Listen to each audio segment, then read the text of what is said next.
Kabanata 77, sa bulwagan ng paghuhukom ni Pilato.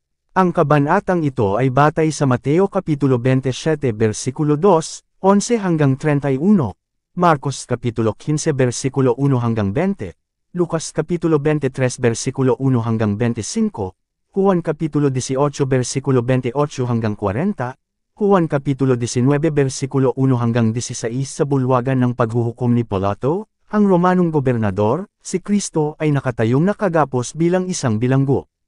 Tungkol sa kanya ay ang bantay ng mga sundalo, at ang bulwagan ay mabilis na napuno ng mga manunood. Sa labas lamang ng pasukan ay ang mga hukom ng Sanhedrin, mga saserdote, mga pinuno, matatanda, at ang mga mandurumog.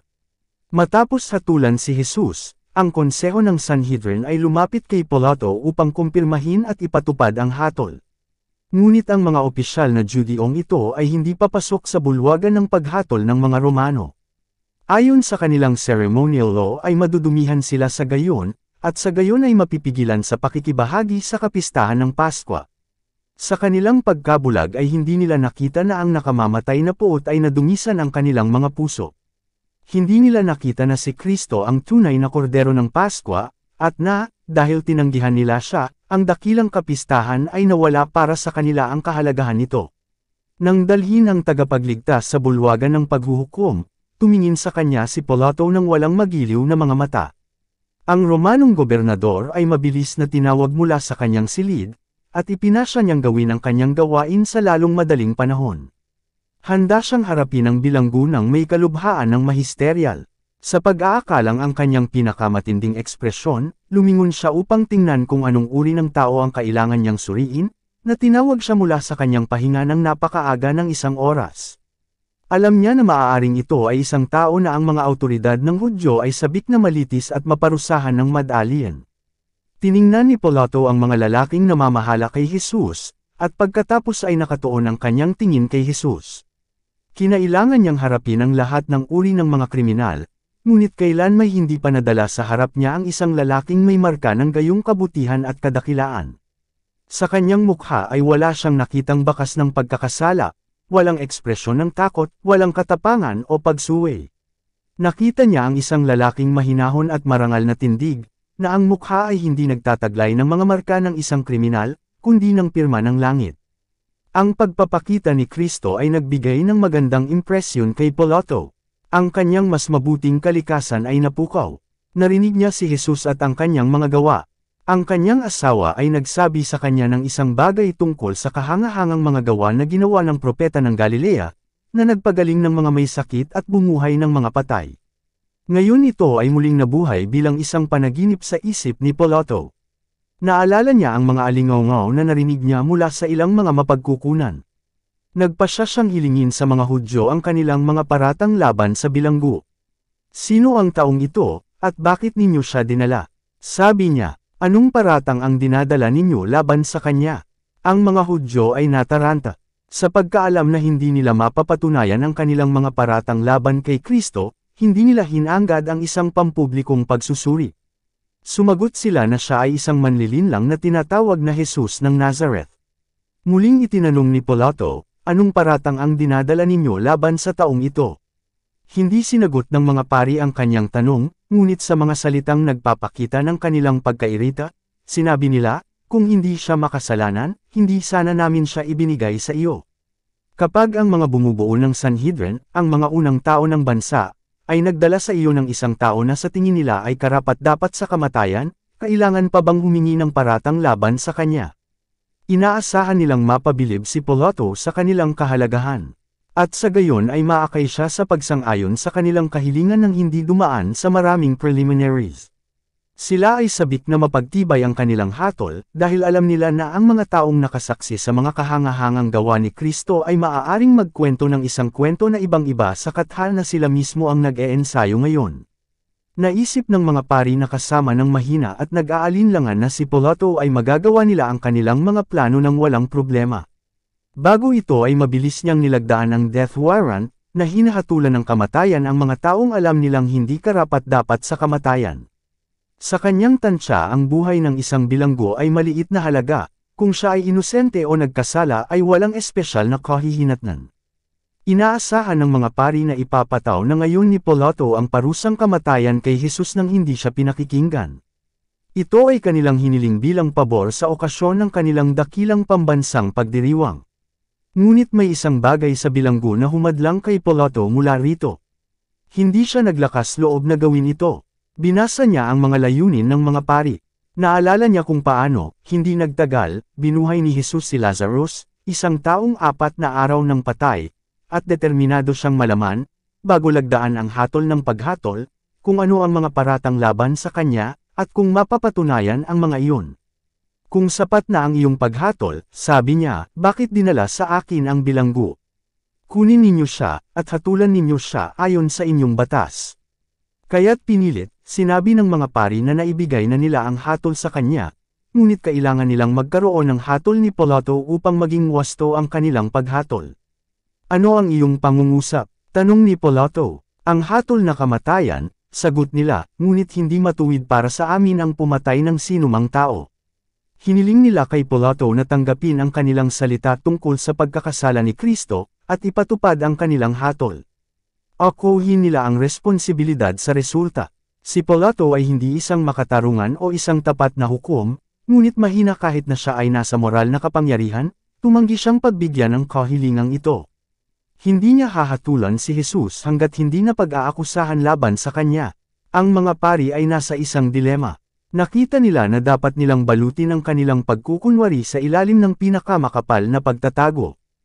Hindi nila dapat pahintulutan na lumitaw na si Kristo ay inaresto dahil sa relihiyon. Kung ito ay iniharap bilang isang dahilan, ang kanilang mga paglilitis ay walang bigat kay Pilato. Dapat nilang ipakita na si Jesus ay gumagawa laban sa karaniwang batas, pagkatapos siya ay maaaring parusahan bilang isang politikal na nagkasala. Ang mga kaguluhan at pag-aalsa laban sa pamahalaang Romano ay patuloy na umuusbong sa mga Hudyo. Sa mga pag-aalsa na ito ay napakahigpit ng pakikitungo ng mga Romano, at palagi silang nagbabantay upang sugpuin ang lahat na maaaring humantong sa pagsiklab. Ilang araw lamang bago ito sinubukan ng mga Pariso na mahuli si Kristo sa tanong na, naaayon ba sa batas na magbigay tayo ng tributo kay Cesar? Ngunit inihayag ni Kristo ang kanilang pagkukunwari. Nakita ng mga Romanong naruroon ang lubos na kabiguan ng mga may pekana, at ang kanilang pagkabalisa sa kanyang sagot, ibigay nga kay Cesar ang mga bagay na kay Cesar. Lucas Kapitulo 20 versikulo 22 hanggang 25. Ngayon naisip ng mga pari na ipakita na sa pagkakataong ito ay itinuro ni Kristo ang inaasahan nilang ituturo niya. Sa kanilang kasukdulan ay tumawag sila ng mga bulang saksi upang tumulong sa kanila, at pinasimulan nila siyang akusahan, na sinasabi, nasumpungan namin ang taong ito na nililigaw ang bansa, at ipinagbabawal na magbigay ng buwis kay Cesar, na sinasabi na siya rin ang Kristo na hari. Tatlong singil, bawat isa ay walang pundasyon. Alam ito ng mga pari, ngunit handa silang gumawa ng pagsisinungaling, maaari nilang matiyak ang kanilang wakas. Nakita ni Pilato ang kanilang layunin. Hindi siya naniniwala na may pekana ang bilanggo laban sa gobyerno. Ang kanyang maamo at mapagpakumbabang hitsura ay ganap na hindi naaayon sa paratang. Si Pilato ay kumbinsido na ang isang malalim na pekana ay inilatag upang lipulin ang isang inosenteng tao na hamarang sa daan ng mga Judeong dignitaryo. Lumingon siya kay Jesus at nagtanong, ikaw ba ang hari ng mga Hudyo? Sumagot ang tagapagligtas, sinasabi mo. At habang siya ay nagsasalita, ang kanyang mukha ay lumiwanag na parang isang sinag ng araw na sumisikat dito. Nang marinig nila ang kanyang sagot, si Caiaphas at ang mga kasama niya ay tinawag si Pilato upang saksihan na inamin ni Jesus ang krimen na isinampa sa kanya. Sa maingay na sigaw, hiniling ng mga pari, eskriba, at mga pinuno na siya ay hatulan ng kamatayan. Ang mga iyak ay pinalakas ng mga mandurumog, at ang kaguluhan ay nakabibingi. Natarante si Pilato. Nang makitang hindi sumagot si Jesus sa mga nagsusumbong sa kanya, sinabi ni Pilato sa kanya, wala ka bang sinasagot? Masdan mo kung gaano karaming mga bagay ang kanilang sinasaksihan laban sa iyo. Ngunit wala pa ring sinagot si Jesus. Nakatayo sa likuran ni Pilato, sa pagtingin ng lahat sa hukuman, narinig ni Kristo ang pang-aabuso, ngunit sa lahat ng maling paratang laban sa kanya ay hindi siya sumagot ng isang salita. Ang kanyang buong tindig ay nagbigay ng katibayan ng conscious innocence. Siya ay nakatayong hindi natinag sa matinding galit ng mga alon na humahampas sa paligid niya.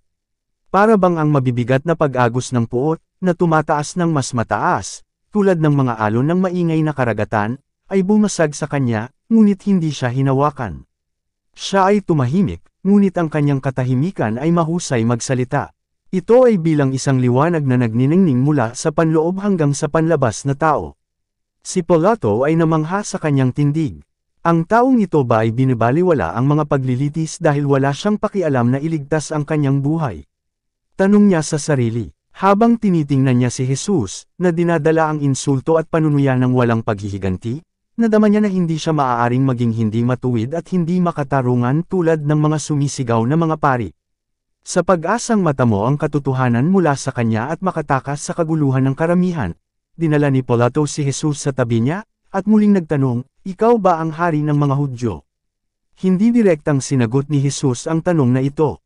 Alam niya na ang banal na espiritu ay nagsusumikap kay Pilato, at binigyan niya siya ng pagkakataong kilalanin ang kanyang pananalig. "Sinasabi mo ba ito sa iyong sarili?" tanong niya, "o sinabi ba ito sa iyo ng iba tungkol sa akin?" Ibig sabihin, ang mga akusasyon ba ng mga pari, o ang pagnanais na tumanggap ng liwanag mula kay Kristo, ang nag-udyok sa tanong ni Pilato.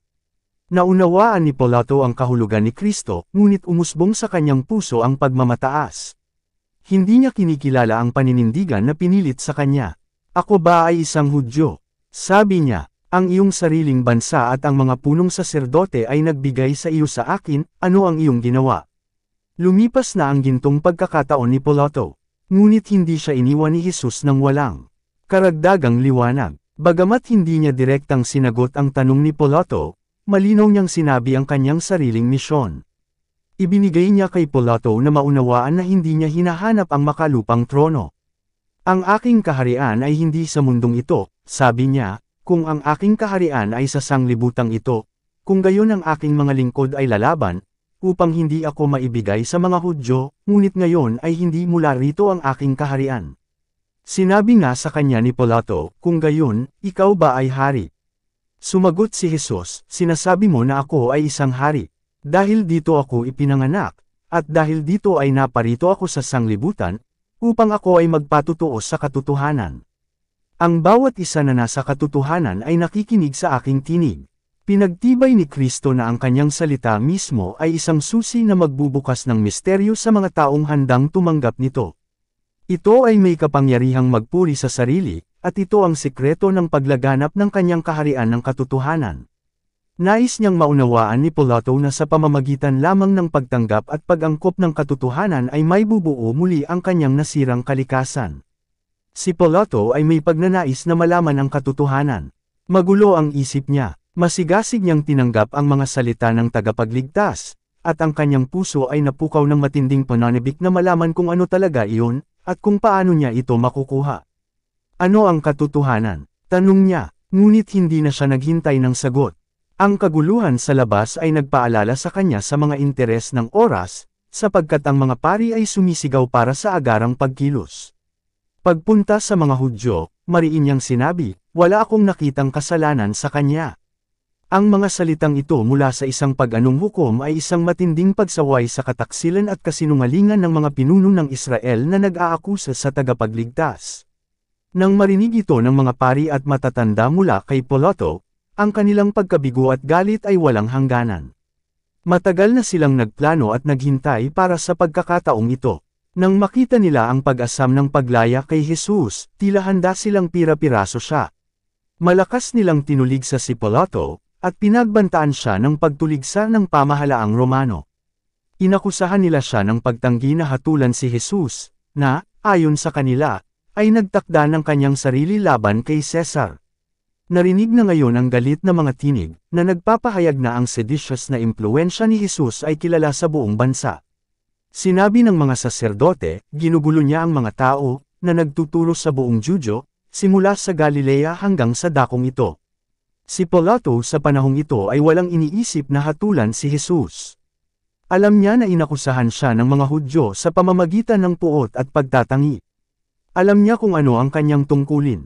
Hiniling ng hustisya na agad na palayain si Kristo. Ngunit si Pilato ay natakot sa masamang kalooban ng mga tao. Kung tatanggihan niyang ibigay si Jesus sa kanilang mga kamay, isang kaguluhan ay babangon, at ito ay natakot siyang makilala. Nang marinig niya na si Kristo ay mula sa Galilea, ipinasya niyang ipadala siya kay Herodes, ang pinuno ng lalawigang iyon, na noon ay nasa Jerusalem. Sa kursong ito, naisip ni Pilato na ilipat ang responsibilidad ng paglilitis mula sa kanyang sarili kay Herodes. Naisip din niya na ito ay isang magandang pagkakataon upang pagalingin ang isang lumang away sa pagitan nila ni Herodes. At kaya napatunayan, nakipagkaibigan ang dalawang mahistrado sa paglilitis sa tagapagligtas. Muling ibinigay ni Pilato si Jesus sa mga kawal, at sa gitna ng mga panunuya at pang-iinsulto ng mga mandurumog siya ay nagmadaling pumunta sa bulwagan ng paghuhukom ni Herodes. Nang makita ni Herodes si Jesus, siya ay labis na natuwa. Hindi pa niya kailanman nakilala ang tagapagligtas, ngunit siya ay nagnanais na makita siya sa mahabang panahon, sapagkat narinig niya ang maraming bagay tungkol sa kanya, at umaasa siyang nakakita ng ilang himala na ginawa niya. Ang Herodes na ito ay siya na ang mga kamay ay nabahira ng dugo ni Juan Bautista. Nang unang marinig ni Herodes ang tungkol kay Jesus, siya ay natakot, at sinabi, "Si Juan, na aking pinugutan ng ulo, siya'y nabuhay na maguli sa mga patay, kaya't ang mga makapangyarihang gawa ay nagpapakita ng kanilang sarili sa kanya." Marcos Kapitulo 6 versikulo 16, Mateo Kapitulo 14 versikulo 2. Ngunit ninais ni Herodes na makita si Jesus. Ngayon ay nagkaroon ng pagkakataong iligtas ang buhay ng propetang ito, at umaasa ang hari na alisin magpakailanman sa kanyang isipan ang alaala ng madugong ulong iyon na dinala sa kanya sa isang charger. Ninanais din niyang mabigyang kasiyahan ang kanyang pag-uusisa, at inisip na kung si Kristo ay bibigyan ng anumang pag-asang mapalaya, gagawin niya ang anumang hilingin sa kanya. Isang malaking pulutong ng mga pari at matatanda ang sumama kay Kristo kay Herodes. At nang ipasok ang tagapagligtas, ang mga dignitaryo na ito, na lahat ay nasa sabik na nagsasalita, ay hinimok ang kanilang mga akusasyon laban sa kanya. Ngunit hindi gaanong pinansin ni Herodes ang kanilang mga paratang. Siya ay nagutos ng katahimikan, na nagnanais ng pagkakataon na tanungin si Kristo. Iniutos niya na ang mga gapos ni Kristo ay dapat napakawalan, kasabay ng pagsingil sa kanyang mga kaaway ng halos pagtrato sa kanya. Nakatingin ng may habag sa maaliwalas na mukha ng manunubos ng mundo, nabasa lamang niya ang karunungan at kadalisayan. Siya at si Pilato ay nasiyahan na si Kristo ay inakusahan sa pamamagitan ng masamang hangarin at inggit. Tinanong ni Herodes si Kristo sa maraming salita, ngunit sa buong tagapagligtas ay nagpapanatili ng malalim na katahimikan. Sa utos ng hari, ipinatawag ang hiyupong at baldado, at inutusan si Kristo na patunayan ang kanyang mga pag-aangkin sa pamamagitan ng paggawa ng isang himala. Sinasabi ng mga tao na mapapagaling mo ang may sakit, sabi ni Herodes. Ako ay nananabik na makita na ang iyong laganap na katanyagan ay hindi pinabulaanan. Si Jesus ay hindi tumugon, at si Herodes ay nagpatuloy pa rin sa paghihimok. Kung ikaw ay makagagawa ng mga himala para sa iba, gawin mo sila ngayon para sa iyong sariling kabutihan, at ito ay magsisilbi sa iyo ng isang mabuting layunin. Muli siyang nagutos, ipakita sa amin ang isang tanda na ikaw ay may kapangyarihan kung saan ang bulong-bulungan ay nagpapakilala sa iyo. Ngunit si Kristo ay tulad ng isang nakarinig at hindi nakakita. Ang anak ng Diyos ay kinuha sa kanyang sarili ang kalikasan ng tao. Dapat niyang gawin ang dapat gawin ng tao sa katulad na mga pangyayari. Sa makatuwid, hindi siya gagawa ng isang himala upang iligtas ang kanyang sarili sa sakit at kahihiyan na dapat tiisin ng tao kapag inilagay sa isang katulad na posisyon. Nangako si Herodes na kung gagawa si Kristo ng ilang himala sa kanyang presensya, dapat siyang palayain. Nakita ng mga nag-aakusa kay Kristo ng kanilang sariling mga mata ang mga makapangyarihang gawan na ginawa ng kanyang kapangyarihan. Narinig nilang iniutos niya sa libingan na ibigay ang mga patay nito. Nakita nila ang mga patay na lumabas na masunurin sa kanyang tinig. Ang takot ay inagaw sa kanila na baka siya ngayon ay gumawa ng isang himala.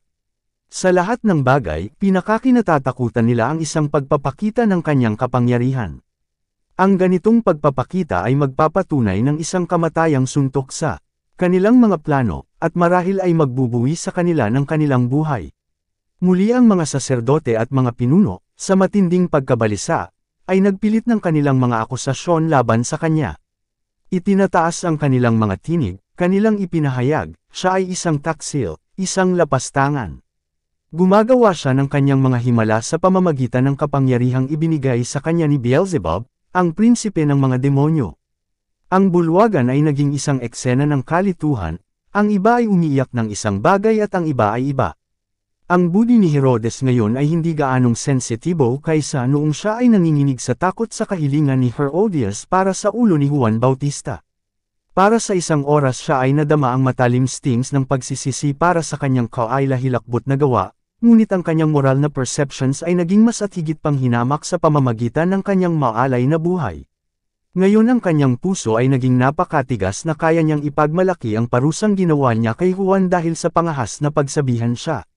At binyantaan niya ngayon si Jesus, paulit-ulit na ipinahayag na mayroon siyang kapangyarihan na palayain o hatulan siya. Ngunit walang tanda mula kay Jesus ang nagbigay ng katibayan na narinig niya ang isang salita. Nairita si Herodes sa katahimikang ito. Tila nagpapahiwatig ito ng lubos na pagwawalang bahala sa kanyang awtoridad. Para sa walang kabuluhan at magarbong hari, ang hayagang pagsaway ay hindi gaanong nakakasakit kaysa hindi pinansin. Muli ay galit niyang binyantaan si Jesus, na hindi pa rin kumikibo at tahimik. Ang misyon ni Kristo sa mundong ito ay hindi upang bigyang kasiyahan ang walang ginagawang pag-usisa. Dumating siya para pagalingin ang mga broken-hearted. Kung makapagsalita siya ng anumang salita upang pagalingin ang mga sugat ng mga kaluluwang may sakit sa kasalanan, hindi sana siya nanahimik. Ngunit wala siyang mga salita para sa mga taong yuyurikan ang katotohanan sa ilalim ng kanilang mga hindi banal na paa. Maaaring nagsalita si Kristo kay Herodes ng mga salita na tumagos sa tainga ng matigas na hari. Maaaring siya ay sinaktan niya ng takot at panginginig sa pamamagitan ng paglalatag sa harap niya ng buong kasamaan ng kanyang buhay, at ang sindek ng kanyang nalalapit na kapahamakan. Ngunit ang pananahimik ni Kristo ay ang pinakamatinding pagsaway na maaari niyang ibigay.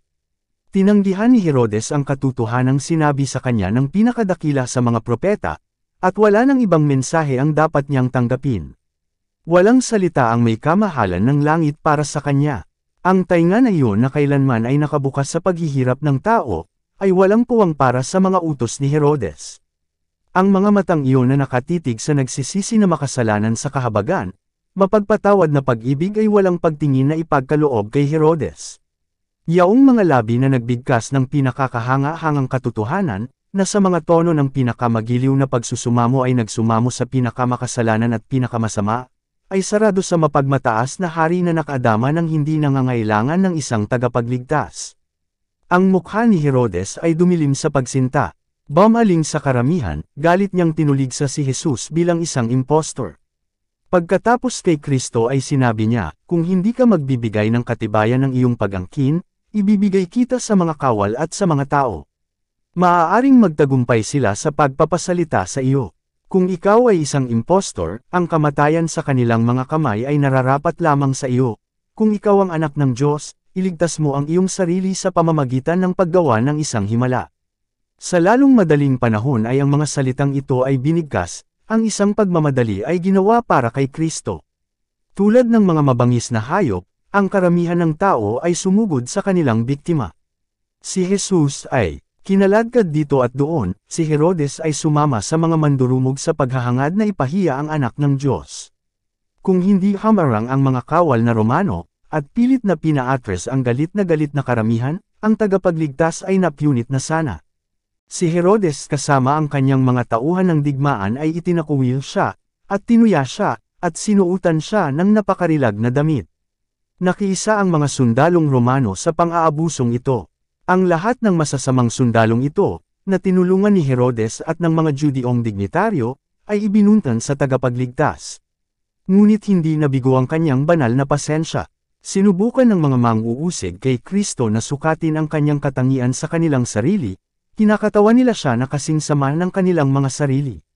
Ngunit sa likod ng lahat ng kasalukuyang hitsura ay isa pang eksena ang pumasok sa sarili. Isang tagpo na balang araw ay makikita nila sa buong kaluwalhatian nito. May ilan na nanginginig sa presensya ni Kristo. Habang ang bastos na karamihan ay yumuyuko sa panunuya sa harapan niya, ang ilan na humarap para sa layuning iyon ay tumalikod, natakot at tumahimik. Nahatulan si Herodes. Ang mga huling sinag ng maawang liwanag ay sumisinag sa kanyang pusong pinatigas ng kasalanan. Nadama niya na ito ay hindi karaniwang tao, dahil ang pagka-Diyos ay sumikat sa sangkatauhan. Sa mismong panahon ng si Kristo ay napapalibutan ng mga manunuya, mga ngalunya, at mamamatay tao, nadama ni Herodes na siya ay minamasdan ng isang Diyos sa kanyang trono. Kahit na matigas siya, hindi nang ahas si Herodes na pagtibayin ang paghatol kay Kristo. Nais niyang alisin ang kanyang sarili sa kakilakilabot na responsibilidad, at pinabalik niya si Jesus sa bulwagan ng paghatol ng Roma. Nabigo si Pilato at labis na hindi nasisiyahan. Nang bumalik ang mga Hudyo kasama ang kanilang bilanggo, naiinip niyang tinanong kung ano ang gusto nilang gawin niya. Ipinaalala niya sa kanila na sinuri na niya si Jesus, at walang nakitang kasalanan sa kanya. Sinabi niya sa kanila na sila ay nagdala ng mga reklamo laban sa kanya, ngunit hindi nila napatunayan ang isang paratang. Ipinadala niya si Jesus kay Herodes, ang tetrarca ng Galilea, at isa sa kanilang sariling bansa, ngunit wala rin siyang nasumpungan sa kanya na karapat-dapat sa kamatayan. Sa makatuwid ay parurusahan ko siya, sabi ni Pilato, at palayain siya. Dito ipinakita ni Pilato ang kanyang kahinaan. Ipinahayag niya na walang kasalanan si Jesus, ngunit handa siyang hagupitan upang patahimikin ang mga nag-aakusa sa kanya. Isasakripisyo niya ang hustisya at prinsipyo para makipagkompromiso sa mga mandurumog. Ito ang naglagay sa kanya sa isang dahado. Ipinagpalagay ng karamihan ang kanyang pag-aalinlangan, at lalong sumisigaw para sa buhay ng bilanggo. Kung noong una ay nanindigan si Pilato, na tumatangging hatulan ng isang tao na nakita niyang walang kasalanan, naputol na sana niya ang nakamamatay na tanikala na magbigkis sa kanya sa pagsisisi at pagkakasala habang siya ay nabubuhay. Kung tinupad niya ang kanyang mga pananalig sa tama, hindi sana ipagpalagay ng mga Hudyo na diktahan siya. Si Kristo ay papatayin sana, ngunit ang pagkakasala ay hindi mapapasa kay Pilato. Ngunit si Pilato ay gumawa ng hakbang-hakbang sa paglabag sa kanyang budi. Siya ay nagdahilan sa kanyang sarili sa paghatol ng may katarungan at katarungan, at ngayon ay natagpuan niya ang kanyang sarili na halos walang magawa sa mga kamay ng mga pari at mga pinuno. Ang kanyang pag-aalinlangan at pag-aalinlangan ay nagpatunay sa kanyang pagkasira. Kahit ngayon ay hindi pinabayaan si Pilato na kumilos ng bulag. Isang mensahe mula sa Diyos ang nagbabala sa kanya mula sa gawaing gagawin niya. Bilang sagot sa panalangin ni Kristo, ang asawa ni Pilato ay binisita ng isang anghel mula sa langit, at sa isang panaginip ay nakita niya ang tagapagligtas at nakipag-usap sa kanya. Ang asawa ni Pilato ay hindi isang Hudyo, ngunit habang tinitingnan niya si Jesus sa kanyang panaginip, wala siyang pag-aalinlangan sa kanyang katangian o misyon. Alam niya na siya ang prinsipe ng Diyos. Nakita niya siya sa pagliliti sa bulwagan ng paghuhukom. Nakita niya ang mga kamay na mahigpit na nakagapos bilang mga kamay ng isang kriminal. Nakita niya si Herodes at ang kanyang mga kawal na gumagawa ng kanilang kakilakilabot na gawain. Narinig niya ang mga pari at mga pinuno, puno ng inggit at masamang hangarin, baliw na akusasyon. Narinig niya ang mga salitang, mayroon tayong batas, at ayon sa ating batas ay dapat siyang mamatay. Nakita niyang ibinigay ni Pilato si Jesus sa paghagupit, pagkatapos niyang ipahayag, wala akong nakitang kasalanan sa kanya. Narinig niya ang paghatol na binigkas ni Pilato, at nakita niyang ibinigay niya si Kristo sa kanyang mga mamamatay tao. Nakita niya ang krus na itinaas sa Kalbaryo. Nakita niya ang lupa na nababalot ng kadiliman, at narinig ang mahiwagang sigaw, tapos na. Isa pang eksena ang sumalubong sa kanyang tingin. Nakita niya si Kristo na nakaupo sa malaking puting ulap, habang ang lupa ay gumugulong sa kalawakan, at ang kanyang mga pumatay ay tumakas mula sa harapan ng kanyang kaluwalhatian. Sa isang sigaw ng takot ay nagising siya, at kaagad na sumulat kay Pilato ng mga salita ng babala. Habang si Pilato ay nag-aalangan kung ano ang dapat niyang gawin, isang mensahero ang pumutok sa karamihan, at ibinigay sa kanya ang sulat mula sa kanyang asawa, na nagsasabi, huwag kang makialam sa matuwid na taong iyon, sapagkat nagdusa ako ng maraming bagay sa araw na ito sa panaginip dahil sa kanya. Namutla ang mukha ni Pilato. Nalilito siya sa sarili niyang magkasalungat na emosyon. Ngunit habang siya ay naaantala sa pagkilos, ang mga pari at mga pinuno ay lalong nagpapaalab sa isipan ng mga tao. Napilitan si Pilato na kumilos. Naisip niya ngayon ang kanyang sarili tungkol sa isang kaugalian na maaaring magsilbi upang matiyak ang pagpapalaya ni Kristo. Nakaugalian sa piging na ito na palayain ang isang bilanggo na maaaring piliin ng mga tao. Ang kaugaliang ito ay pag-anong imbensyon, walang anino ng katarungan doon, ngunit ito ay lubos na pinahahalagahan ng mga Hudyo. Ang mga awtoridad ng Roma sa panahong ito ay mayroong isang bilanggo na nagngangalang Barabas, na nasa ilalim ng hatol ng kamatayan. Ang taong ito ay nagsabing siya ang Mesiyas. Inangkin niya ang awtoridad na magtatag ng ibang pagkakasunod-sunod ng mga bagay, upang ituwid ang mundo. Sa ilalim ng Satanic Delusion, inaangkin niya na ang anumang makukuha niya sa pamamagitan ng pagnanakaw at pagnanakaw ay kanya. Nakagawa siya ng mga kahangahangang bagay sa pamamagitan ng Satanic na mga ahensya, nagkaroon siya ng mga tagasunod sa mga tao, at nagkaroon ng siglang sedisyon laban sa pamahalaang Romano. Sa ilalim ng pabalat ng relihiyosong sigasig siya ay isang matigas at desperado na kontrabida, nakahilig sa paghihimagsik at kalupitan. Sa pagbibigay sa mga tao ng pagpili sa pagitan ng taong ito at ng inosenteng tagapagligtas, naisip ni Pilato na pukawin sila sa isang pakiramdam ng katarungan. Inaasahan niyang matamo ang kanilang pakikiramay kay Jesus bilang pagsalungat sa mga saserdote at mga pinuno. Kaya't, lumingon siya sa karamihan, sinabi niya ng buong time, "Sino ang ibig ninyong palayain ko sa inyo? Si Barabas, o si Jesus na tinatawag na Kristo?" Tulad ng huni ng mababangas na hayop ang sagot ng mga mandurumog, "Pakawalan mo sa amin si Barabas." Palakas ng palakas ang sigaw, "Barabas! Barabas!" Sa pag-aakalang hindi naunawaan ng mga tao ang kanyang tanong, itinanong ni Pilato, "Gusto ba ninyo na palayain ko sa inyo ang hari ng mga Hudyo?" Ngunit muli silang sumigaw, "Alisin ang taong ito, at palayain mo sa amin si Barabas." Ano nga ang gagawin ko kay Jesus na tinatawag na Kristo?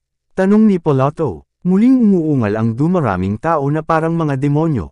Ang mga demonyo mismo, sa anyong tao, ay nasa pulutong, at ano pa ang aasahan kundi ang sagot, ipako siya sa krus.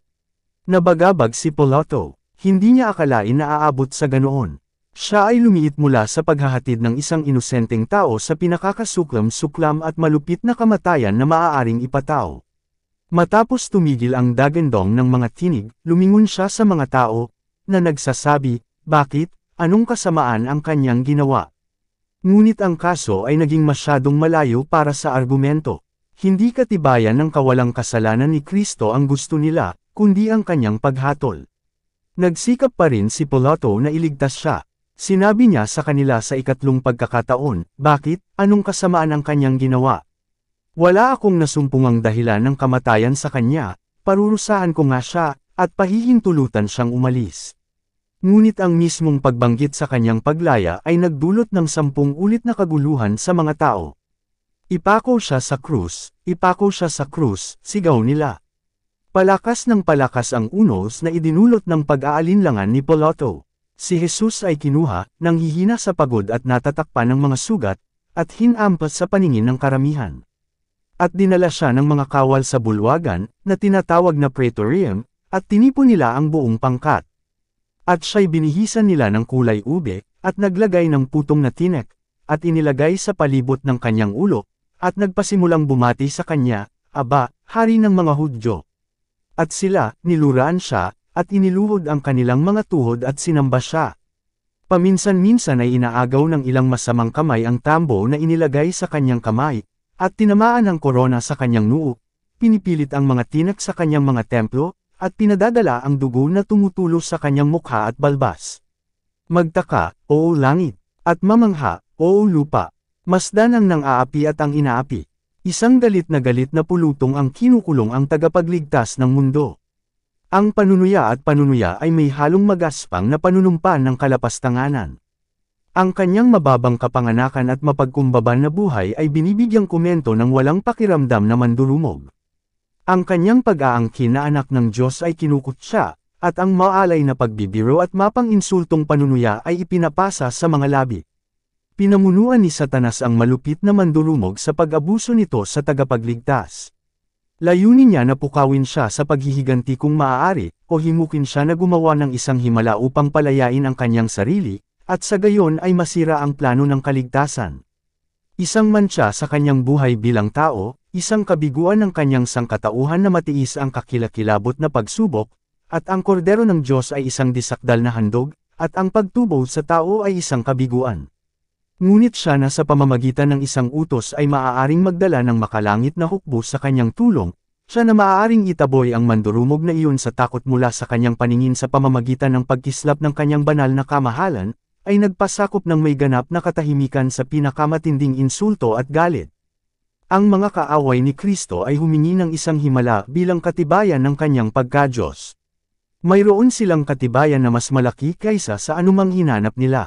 Kung paanong ang kanilang kalupitan ay nagpababa sa kanyang mga nagpapahirap sa ilalim ng sangkatauhan tungo sa pagkakahawig ni Satanas, gayon din ang kanyang kaamuhan at pagtitiis ay itinaas si Jesus sa ibabaw ng sangkatauhan, at pinatunayan ang kanyang pagkakamag-anak sa Diyos. Ang kanyang pagkababa ay ang pangako ng kanyang kadakilaan.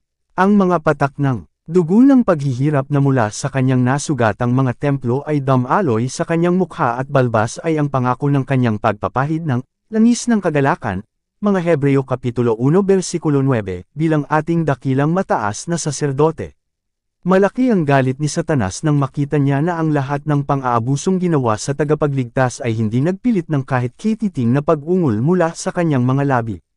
Bagamat tinaglay niya sa kanya ang kalikasan ng tao, sinang-ayunan siya ng maladyos na katatagan, at walang partikular na pagtalikod sa kalooban ng kanyang ama. Nang ibigay ni Pilato si Jesus upang hampasin at kutsain, naisip niyang pukawin ang awan ng karamihan. Umaasa siyang magpapasya sila na ito ay sapat na parusa. Maging ang mali siya ng mga pari, naisip niya, ay mabubusog na.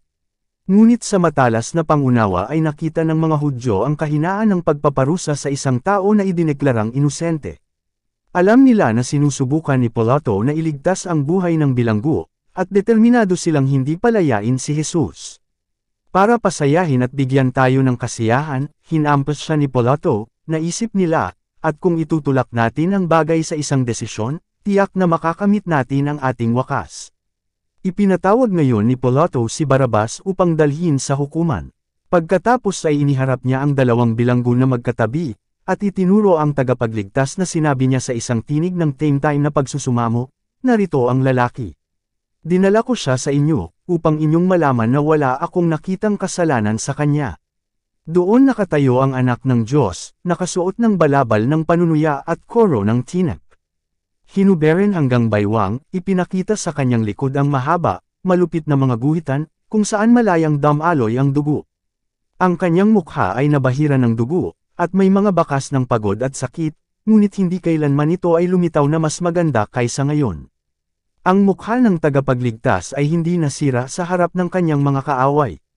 Ang bawat tampok ay nagpahayag ng kahinahunan at pagbibitiw at ang pinakamagiliw na awa para sa kanyang malupit na mga kalaban. Sa kanyang paraan ay walang duwag na kahinaan, kundi ang lakas at dignidad ng mahabang pagtitiis. Sa kapansin-pansing kaibahan ay ang bilanggo sa kanyang tabi. Bawat linya ng mukha ni Barrabas ay nagpahayag sa kanya na siya ay tumigas na bastos. Ang kaibahan ay nagsalita sa bawat tumitingin. Ang ilan sa mga nanunood ay umiiyak.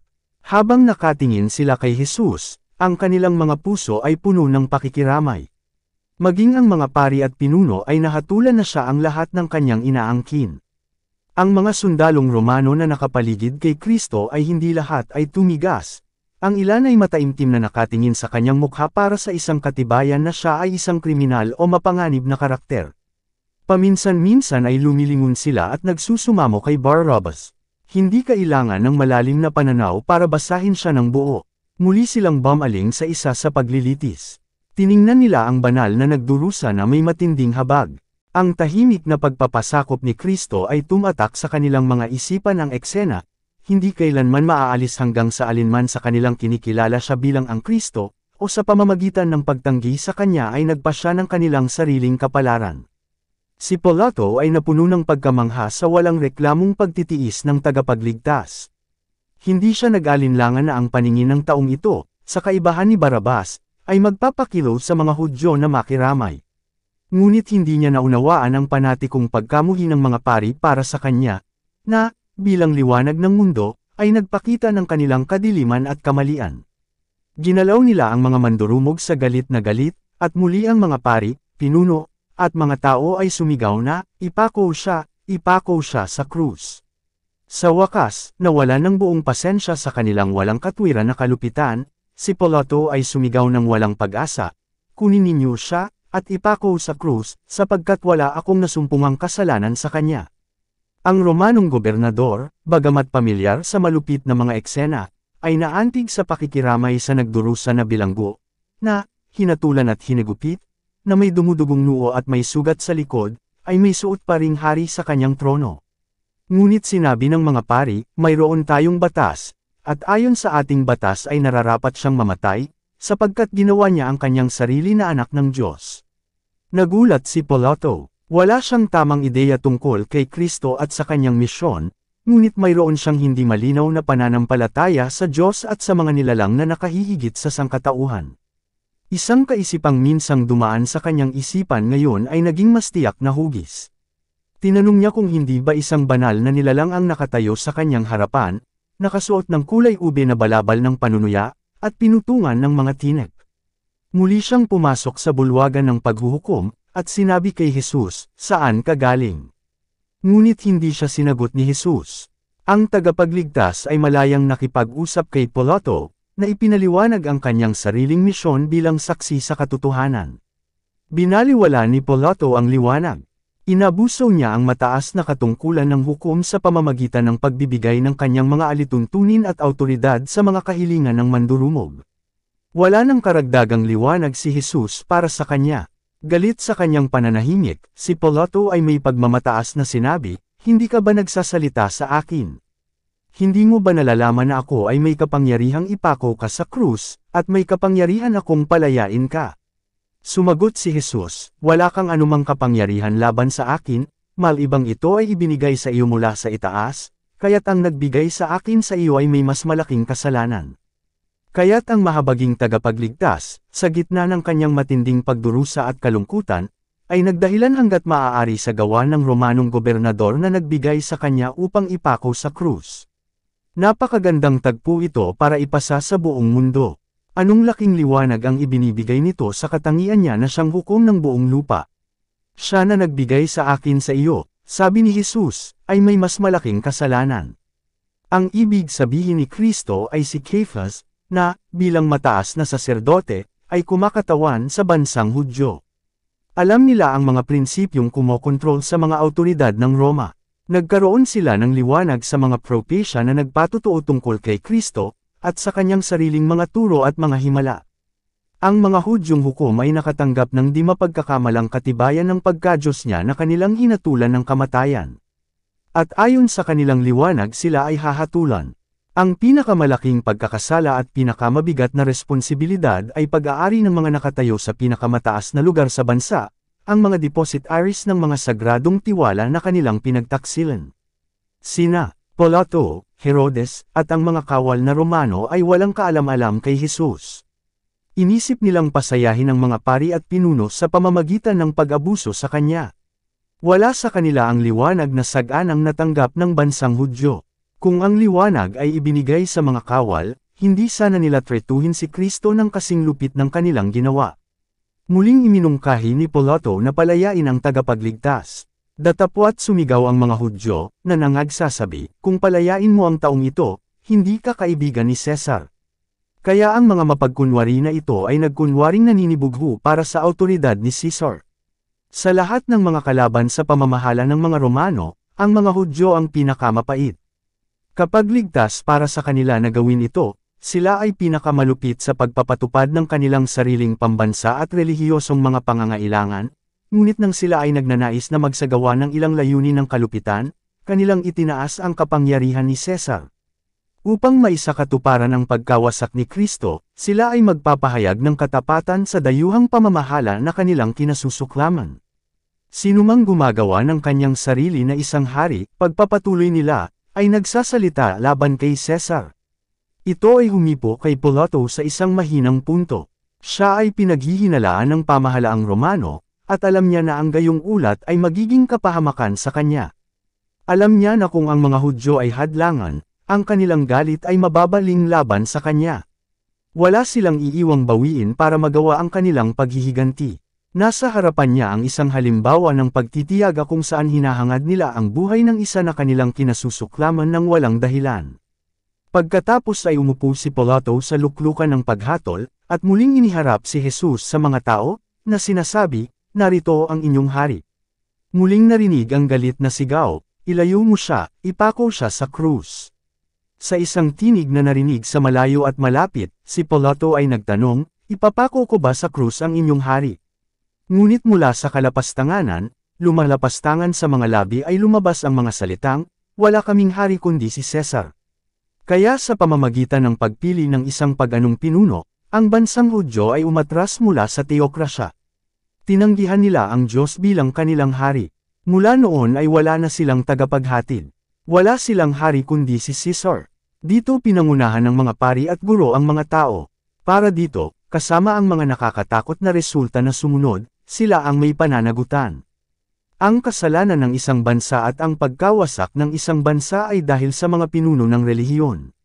Nang makita ni Pilato na wala siyang magagawa, kundi sa halip ay nagkaroon ng kaguluhan, kumuha siya ng tubig, at naghugas ng kanyang mga kamay sa harap ng karamihan, na nagsasabi, "Ako ay walang kasalanan sa dugo nitong taong matuwid, ingatan ninyo ito." Sa takot at pagkondena sa sarili ay tumingin si Pilato sa tagapagligtas. Sa malawak na dagat ng mga nakatalikod na mukha, ang kanyang nag-iisa ay mapayapa. Tungkol sa kanyang ulo ay tila kumikinang ang malambot na liwanag.